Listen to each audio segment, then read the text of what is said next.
Des sons envoûtants s'échappent du sitar d'Anushka Shankar.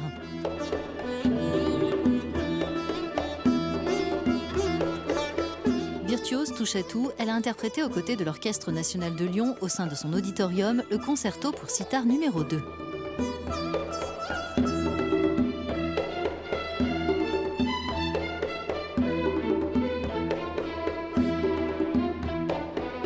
Son défunt père, Ravi Shankar, le légendaire joueur de sitar, a composé cette œuvre qui fusionne tradition classique indienne et musique de l'Occident.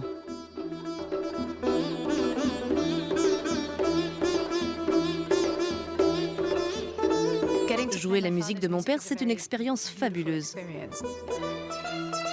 C'est un peu comme si je plongeais de nouveau dans son cœur et son esprit. Et c'est aussi quelque chose qui est très vivant et en rapport avec cette relation, tout en étant une musique vraiment magnifique. Ce concerto, créé en 1981, s'intitule Ragamala ou Guirlande de raga. Les ragas sont des motifs mélodiques indiens qui servent de base pour la composition et l'improvisation.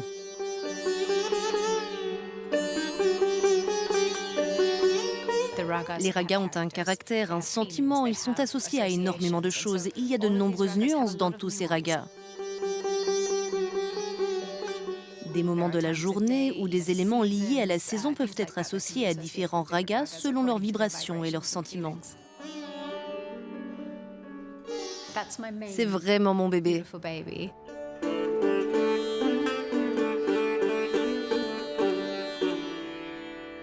Sa caisse a été faite dans de plus petites dimensions comparées aux autres sitars. On est assis par terre quand on joue et je trouvais que de nombreuses caisses étaient très grandes. Pour moi, elles étaient comme ça. Donc j'ai demandé à ce qu'elles soient adaptées à ma taille et le résultat inattendu, c'est ce son qu'il a et que j'adore parce qu'il est très lumineux, brillant, magnifique et doux.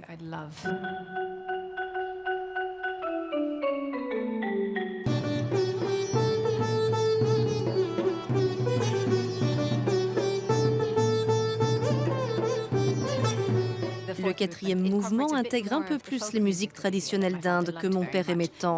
On peut par exemple entendre des refrains qui évoquent le Cachemire, le Rajasthan et toutes les musiques traditionnelles de l'ensemble du pays. Et il y a de nombreux passages d'improvisation pour le sitar.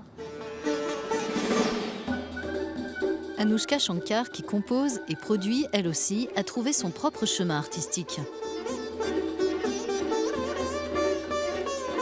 J'ai appris auprès de mon père et je suis aussi partie en tournée avec lui. Et donc, quand j'ai commencé à composer, j'étais dans cette démarche très consciente de vouloir trouver qui je suis.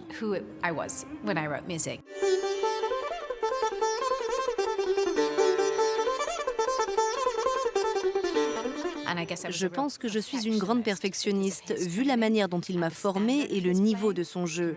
Cela peut conduire à ne plus prendre de risques, donc je devais continuer de travailler pour surmonter cela.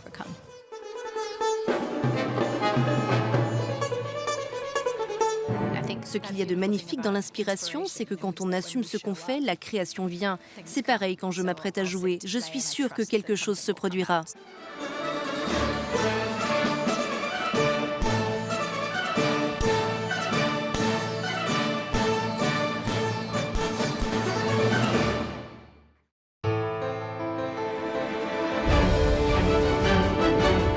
Musica, la passion de la musique avec Rolex.